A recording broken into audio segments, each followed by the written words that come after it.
আমি মহাদেব সরকার পূর্ণব্রহ্ম শ্রী শ্রী হরিচা ঠাকুরের মন্দিরের পক্ষ থেকে সকলকে শারদীয় শুভেচ্ছা ও অভিনন্দন। আসছে আগামীকাল থেকে আমাদের সপ্তমীর মাধ্যমে দুর্গাপূজা শুরু। আজকে মহাষষ্ঠী উৎসব পালিত হয়েছে এবং আগামীকাল আমাদের পুষ্পাঞ্জলি অনুষ্ঠান।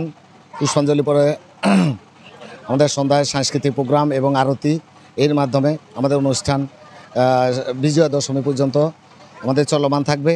আশা করি আমাদের অত্র ভক্তবৃন্দ এবং সাধু সজ্জন ব্যক্তিবৃন্দ এবং এলাকাবাসী সকলকে নিমন্ত্রিত।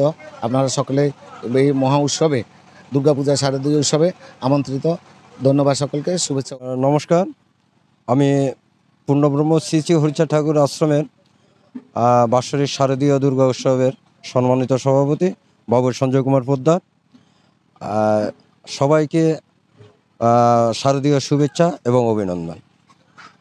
প্রতি বছরের ন্যায় এবছর আমরা মায়ের পূজা বাসনা করেছি। আজকে মায়ের বোধন পূজা অনুষ্ঠিত হয়েছে।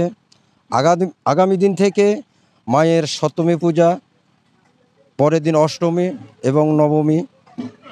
দেশবাসীর কাছে উদাত্ত আহ্বান, আপনারা যেখান থেকে আমার এই ভিডিওটা দেখছেন, দয়া করে আমাদের মন্দিরে আসবেন। আপনাদের প্রথমে নিমন্ত্রণ রইল, এসে মায়ের চরণে পুষ্পাঞ্জলি দিবেন এবং আমাদের সাথে একাত্মতা বোধ করে এই সার্বজনীন অনুষ্ঠানটাকে আমরা যেন সাফল্যমণ্ডিত করতে পারি, সেজন্যে দেশবাসীর কাছে এবং এলাকাবাসী, আমার পাড়া প্রতিবেশী হিন্দু এবং মুসলিম ভাইদের প্রতি বিশেষভাবে অনুরোধ করছি।